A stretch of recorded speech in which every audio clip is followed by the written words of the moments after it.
Chacun d'entre nous a déjà été sur le point d'abandonner. Imaginez la fin d'une nouvelle journée épuisante et vous êtes assis là, sentant le poids du monde s'écraser sur vous. Mais voici un autre aspect de la situation. Saviez-vous que, historiquement, la plupart des plus grandes avancées de la vie surviennent peu de temps après ces moments de doute et d'épuisement? C'est vrai, et c'est un secret que les stoïciens ont gardé depuis des siècles. Aujourd'hui, nous plongeons dans le monde de la philosophie stoïque pour découvrir de puissantes unes de vie qui nous aident à rester forts, même lorsque renoncer semble être la seule option. Ce ne sont pas seulement des conseils, ce sont des stratégies éprouvées qui nous apprennent à transformer nos moments les plus bas en fondement de nos plus grandes réalisations. Restez avec nous, car vous êtes sur le point de découvrir comment exploiter vos difficultés pour alimenter vos triomphes. Explorons ensemble ces idées transformatrices et peut-être, juste peut-être, verrons-nous pourquoi chaque défi est une opportunité déguisée. Si vous appréciez ce que nous faisons ici et que vous souhaitez soutenir ce voyage, une simple faveur gratuite que je vous demanderai est de cliquer sur le bouton « S'abonner ». Et s'il vous plaît, ne sautez aucune partie de la vidéo afin de pouvoir pleinement profiter du pouvoir transformateur de ce dans quoi nous sommes sur le point de plonger. Commençons. Leçon 1. Acceptez la douleur comme votre professeur. Je sais que cela semble contre-intuitif, n'est-ce pas? La douleur est quelque chose que la plupart d'entre nous sont conditionnés à éviter à tout prix. Mais que se passerait-il si je vous disais que la douleur, dans tout son inconfort et son intensité, recèle des leçons inestimables que rien d'autre dans la vie ne pourrait nous enseigner? C'est un concept difficile à comprendre, mais c'est un principe fondamental du stoïcisme. Les stoïciens. Ces philosophes de l'Antiquité, connus pour leur sagesse pratique, ne se contentaient pas d'endurer la douleur. Ils la considéraient comme une partie essentielle de leur croissance personnelle. Ils croyaient qu'affronter la douleur de front n'était pas une épreuve de souffrance, mais une occasion de renforcer son caractère et sa détermination. Lorsque vous commencez à voir la douleur comme un enseignant plutôt qu'un ennemi, toute votre perspective change. Au lieu de la fuir, vous l'abordez avec curiosité. Qu'est-ce que cela peut m'apprendre? Pensez au moment où vous avez souffert, que ce soit un chagrin émotionnel dû à une perte ou à une déception, ou une douleur physique due au fait d'avoir repoussé vos limites. Réfléchissez à la façon dont ces moments vous ont forcé à affronter des réalités que vous auriez autrement ignorées. La douleur élimine les couches superficielles de nos vies et révèle nos véritables vulnérabilités et forces. Elle nous pousse à nos limites et au-delà. Cela nous montre que nous sommes capables d'endurer et de surmonter bien plus de choses que nous ne le croyons souvent. Par exemple, rappelez-vous un moment où vous aviez l'impression que tout s'écroulait. Peut-être avez-vous fait face à un échec personnel ou à une tragédie inattendue. La douleur de ces expériences était probablement écrasante, mais cette intensité était également lucide, n'est-ce pas? Cela vous a forcé à regarder vers l'intérieur. Il faut vraiment examiner ses valeurs, sa résilience, sa capacité d'adaptation. Ce n'est pas agréable, ce n'est pas quelque chose que l'on attend avec impatience, mais dans son sillage, on trouve souvent un sens renouvelé de soi, une base plus solide sur laquelle reconstruire. Donc quand je dis d'accepter la douleur, je ne veux pas dire la rechercher ou se vautrer dans la misère. Ce que je veux dire, c'est de reconnaître la douleur quand elle arrive. Respectez son rôle dans votre vie en tant que professeur sévère mais efficace. Utilisez-le comme un outil pour fortifier votre force intérieure. Laissez-le vous affiner comme le feu qui raffine l'or. Le stoïcisme nous enseigne qu'en modifiant notre réaction à la douleur, en choisissant de voir la valeur de la souffrance, nous pouvons transformer des expériences potentiellement paralysantes en puissantes leçons d'endurance et de résilience. Leçon 2. Solitude est une force. Dans le monde hyper connecté d'aujourd'hui, où il est normal d'être constamment connecté et branché, se réserver des moments de solitude peut sembler non seulement démodé, mais carrément difficile. Pourtant, c'est là que le stoïcisme nous ramène à quelque chose de profondément simple mais puissant. Le stoïcisme nous enseigne la valeur de l'introspection et comment ces moments de calme et de solitude peuvent être incroyablement fortifiants. Vous voyez, la solitude n'est pas une question de solitude ou d'isolement. Il s'agit de prendre intentionnellement du recul pour gagner en clarté et en paix. C'est dans ces moments de calme que nous pouvons vraiment renouer avec nos pensées et nos sentiments les plus profonds, loin du bruit et des exigences du monde extérieur. Lorsque vous vous autorisez à entrer dans la solitude, vous ne fuyez pas le chaos. Vous prenez le contrôle de votre paysage intérieur. Vous vous donnez l'espace pour penser, réfléchir et simplement être. Pour les stoïques, la solitude est une pratique essentielle à l'introspection et à l'autosuffisance. Elle nous apprend à nous fier à notre propre jugement et à nos propres ressources, renforçant l'idée que nous avons en nous la force d'affronter toute adversité. Dans la solitude, vous pouvez converser avec vous-même aussi profondément et honnêtement que possible, en affrontant vos véritables sentiments et les dilemmes que vous évitez habituellement dans l'agitation de la vie quotidienne. Pensez à la dernière fois où vous avez vraiment eu un moment pour vous. Qu'avez-vous ressenti? Si au début vous vous sentiez mal à l'aise, c'est naturel. Nous sommes tellement habitués à une stimulation constante que le silence peut sembler écrasant. Pourtant, en vous installant dans le calme, vous remarquerez peut-être des choses que vous aviez repoussées au fond de votre esprit. Des solutions aux problèmes pourraient émerger ou de nouvelles idées créatives pourraient surgir. Vous voyez, la solitude peut être un puissant catalyseur de créativité et de résolution de problèmes. Elle vous donne l'espace nécessaire pour penser différemment, pour vous libérer de la chambre d'écho de l'opinion publique. Et n'oublions pas ces moments de silence. Vous développez également votre résilience. La solitude vous apprend à apprécier votre propre compagnie, à cultiver la paix intérieure, plutôt que de la rechercher auprès de sources extérieures. Cela ne signifie pas vous couper du monde. Il s'agit plutôt d'équilibrer vos interactions sociales avec des périodes où vous vous concentrez sur le développement de vos propres pensées et réflexions. Le stoïcisme ne se contente pas de recommander la solitude. Il la célèbre comme un ingrédient essentiel à la croissance personnelle et à la liberté intérieure. Marc Aurèle a souvent écrit sur le pouvoir de se retirer dans son propre esprit pour trouver la paix. Il voyait la solitude comme un moment pour fortifier son esprit contre les défis de son environnement extérieur. Je vous encourage donc à considérer la solitude non pas comme un signe de déficience sociale, mais comme une retraite stratégique où vous pouvez vous ressourcer. Repensez et réorientez-vous sur vos valeurs les plus profondes. Commencez petit, si nécessaire. Consacrez quelques minutes chaque jour à vous asseoir tranquillement avec vos pensées, peut-être au début de la journée ou pour vous détendre le soir. Au fil du temps, vous découvrirez peut-être que ces moments de solitude sont non seulement rafraîchissants, mais aussi de puissants outils pour maintenir votre bien-être mental et émotionnel. Leçon 3. Laissez tomber vos objectifs. Avant de tirer des conclusions hâtives, laissez-moi clarifier ce que cela signifie dans un contexte stoïcien. Il ne s'agit pas d'abandonner toutes vos ambitions ou de dériver sans but dans la vie. Il s'agit plutôt de relâcher l'emprise sur des résultats rigides et hyper spécifiques qui peuvent souvent nous conduire à plus de frustration qu'à l'épanouissement. Il s'agit d'adopter la flexibilité et se concentrer davantage sur le voyage que sur la destination. Dans le stoïcisme, l'accent est mis sur la nécessité de vivre en accord avec la nature, ce qui inclut notre propre nature, nos capacités, les circonstances et la réalité de notre environnement. Les stoïques enseignaient que s'il est naturel et nécessaire de fixer des directions et d'avoir des aspirations, il faut s'attacher trop aux résultats exacts, peut nous rendre vulnérables à la déception et à la détresse. Ils nous ont conseillé de nous concentrer sur ce que nous pouvons contrôler, sur nos efforts et nos attitudes, plutôt que sur les résultats extérieurs qui sont souvent soumis à des forces qui nous échappent. Pensez-y. Combien de fois vous êtes-vous fixé un objectif précis pour vous retrouver ensuite stressé par la pression de l'atteindre ou écrasé si les choses ne se passaient pas comme prévu? Cela peut être particulièrement décourageant lorsque l'objectif est ambitieux, ce qui, bien qu'admirable, peut nous exposer à un impact brutal avec la réalité. Le stoïcisme ne veut pas que nous arrêtions de viser haut, mais il nous apprend à détacher notre estime de soi et notre paix intérieure de la réalisation de ces objectifs. Cette approche est libératrice. Lorsque vous abandonnez les objectifs stricts, vous vous ouvrez à des expériences et à des succès que vous ne pouvez pas imaginer. Si vous adhériez strictement à un plan prédéterminé, cela ne signifie pas que vous arrêtez de planifier ou de rechercher l'excellence, mais que vous adoptez un état d'esprit plus adaptable et résilient. Vous commencez à valoriser le processus lui-même, la croissance, l'apprentissage, les petites victoires quotidiennes.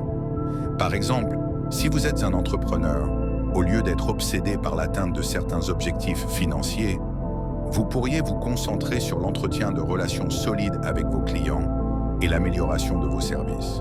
Le passage d'une focalisation sur des résultats fixes à une focalisation sur la qualité de l'effort peut non seulement conduire à une entreprise plus durable, mais aussi à une vie professionnelle plus épanouissante et moins stressante.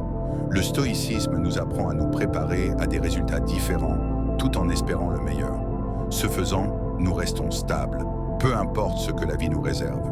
Nous apprenons à profiter pleinement du moment présent, car notre bonheur n'est pas lié à un avenir qui est toujours hors de portée. Au contraire, notre satisfaction vient du fait que nous savons que nous vivons en harmonie avec nous-mêmes, que nous faisons de notre mieux avec les ressources dont nous disposons et que nous grandissons au fil du processus. Je vous invite donc à réfléchir à la façon dont vous vous accrochez à vos objectifs et à envisager ce que vous pourriez ressentir si vous desserriez un peu cette emprise. Que pourriez-vous découvrir sur vous-même et sur votre chemin si vous vous autorisiez à explorer sans le poids des objectifs absolus? Adopter cette leçon stoïque pourrait changer non seulement la façon dont vous poursuivez vos rêves, mais aussi la façon dont vous vivez chaque étape du chemin. Leçon 4. Recherchez les défis, pas le confort. Cette leçon renverse un désir commun, celui d'une vie confortable. Dans notre quête de confort et de sécurité, nous risquons de passer à côté des expériences qui forgent les parties les plus fortes de notre caractère. Le stoïcisme nous enseigne que la véritable croissance et l'épanouissement le plus profond ne viennent pas d'une vie de confort et de facilité, mais d'une vie qui nous met au défi et repousse nos limites. Accepter les défis au lieu de toujours rechercher le confort, c'est faire le choix conscient d'affronter des situations qui mettent notre résilience à l'épreuve et élargir nos capacités.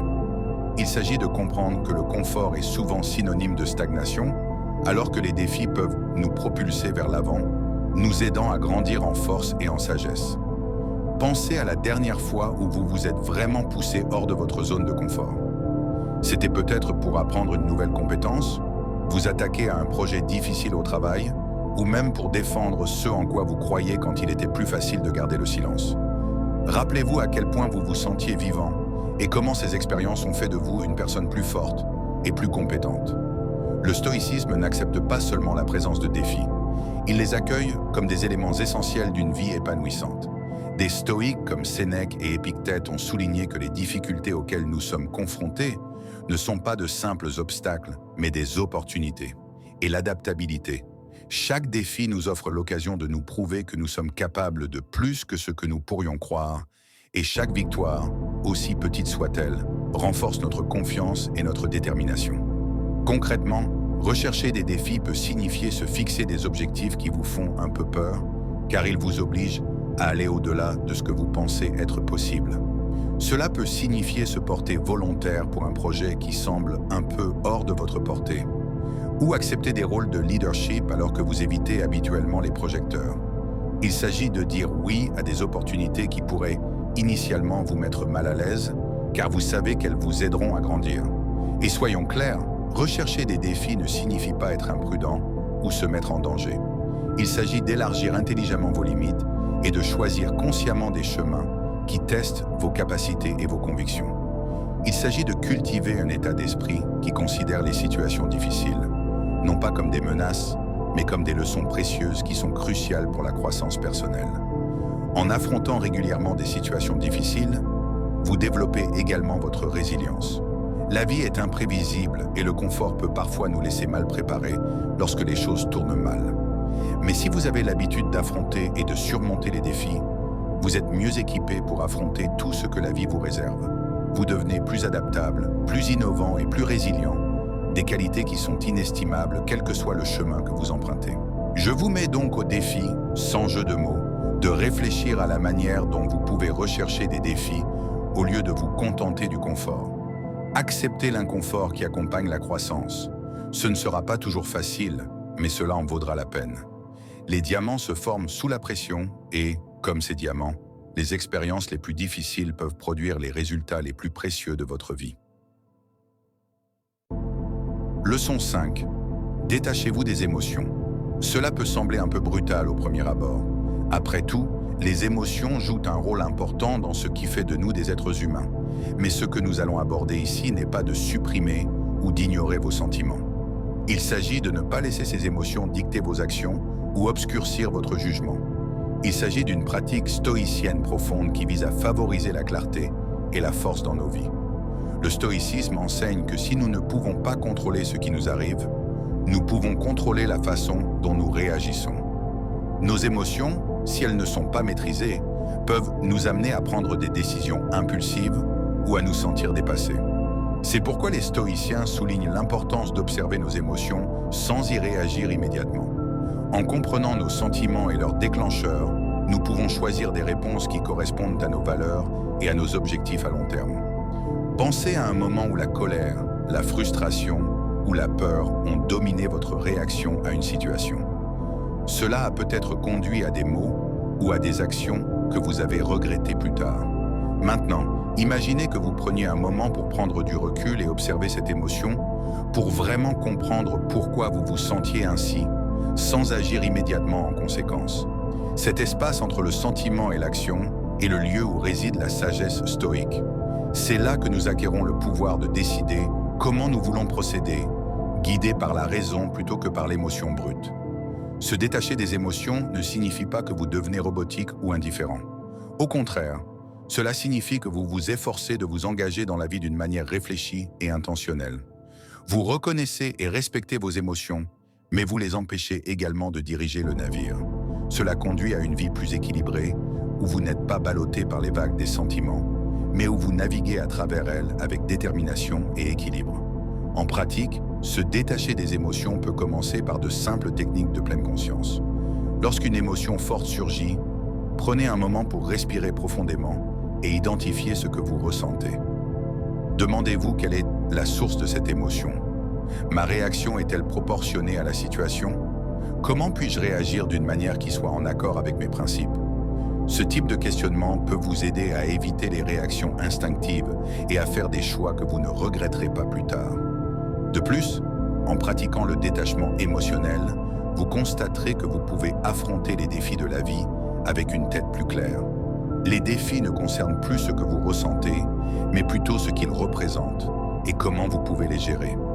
Ce changement de perspective est incroyablement stimulant. Il vous permet de faire face aux revers et aux difficultés, non pas comme des bouleversements émotionnels, mais comme des occasions d'appliquer votre sagesse, votre courage et votre résilience. Alors, je vous encourage à essayer d'intégrer cette leçon stoïque dans votre vie quotidienne. Observez vos émotions, comprenez-les, mais ne les laissez pas vous dominer. Au fil du temps, vous constaterez que cette pratique apporte non seulement la paix, mais améliore également votre capacité à prendre des décisions, à entretenir des relations et à poursuivre vos objectifs avec un cœur stable et un esprit clair. Leçon 6. Soyez votre propre défenseur. Il s'agit de reconnaître votre valeur et de vous affirmer, surtout dans les moments où il semble que personne d'autre ne le fera. Il s'agit de prendre les rênes de la défense de vous-même, de vos besoins et de vos valeurs. Il ne s'agit pas d'arrogance ou d'ego. Il s'agit de vous respecter suffisamment pour vous assurer que les autres vous respectent également. Le stoïcisme nous enseigne l'importance de l'autonomie et le pouvoir d'être ancré dans ses propres vertus et valeurs. Être son propre défenseur signifie ne pas attendre une validation externe ou s'attendre à ce que les autres remarquent vos contributions et les récompensent. Il s'agit plutôt de valoriser suffisamment votre travail et vos contributions pour les défendre et veiller à ce qu'elles soient reconnues. Il s'agit également de fixer des limites et de vous exprimer lorsque quelque chose ne correspond pas à vos valeurs. Imaginez que vous êtes au travail et vous avez mis tout votre cœur et votre âme dans un projet. Quand vient le moment de la reconnaissance et du crédit, vous pouvez ressentir une hésitation naturelle à vous manifester. Peut-être que cela vous met mal à l'aise ou vous vante, mais défendre vos intérêts ne signifie pas se vanter. Il s'agit de présenter honnêtement vos réalisations et de vous assurer qu'elles sont reconnues. Il s'agit d'être juste envers vous-même. Si vous ne communiquez pas votre valeur, vous ne pouvez pas vous attendre à ce que les autres le reconnaissent d'eux-mêmes. Cette approche stoïque permet d'atténuer les sentiments de ressentiment ou d'être négligé, qui peuvent s'envenimer lorsque nous n'agissons pas pour affirmer notre valeur. En étant proactifs dans la défense de nos intérêts, nous prenons le contrôle de notre récit professionnel et de notre satisfaction personnelle. Cela signifie avoir ces conversations difficiles, demander des commentaires ou même défendre vos idées lors d'une réunion. Concrètement, cela peut commencer par de petites étapes. Commencez par reconnaître vos réussites. Écrivez-les si nécessaire, regardez-les et laissez-les pénétrer. Ensuite, commencez à articuler ces réussites dans vos interactions. Entraînez-vous à exprimer vos pensées lors des réunions d'équipe. Partagez vos réussites lors des évaluations de performance. Et soyez le premier à vous porter volontaire pour des opportunités qui correspondent à vos objectifs de carrière. Être votre propre défenseur signifie également protéger votre temps et votre énergie émotionnelle. Cela implique de dire non aux projets qui ne correspondent pas à vos objectifs ou qui portent atteinte à votre bien-être. Il s'agit de reconnaître quand vous êtes trop sollicité et que vous devez prendre du recul, ou quand vous devez aller de l'avant pour relever de nouveaux défis qui vous passionnent et s'aligner sur votre croissance personnelle. De plus, maîtriser cette capacité à défendre ses propres intérêts est crucial, non seulement dans votre carrière, mais dans tous les aspects de la vie. Cela permet de construire une base de respect de soi et de force, des qualités qui vous permettent d'interagir avec le monde d'une manière plus confiante et dirigée. Cela vous aide à naviguer dans la vie non pas en tant que participant passif, mais en tant que créateur actif et engagé de votre propre destin. Je vous encourage à commencer à vous entraîner à défendre vos propres intérêts. C'est une leçon stoïque qui renforce non seulement la réussite professionnelle ou la reconnaissance sociale, mais enrichit également votre sentiment général d'estime de soi et d'autonomie.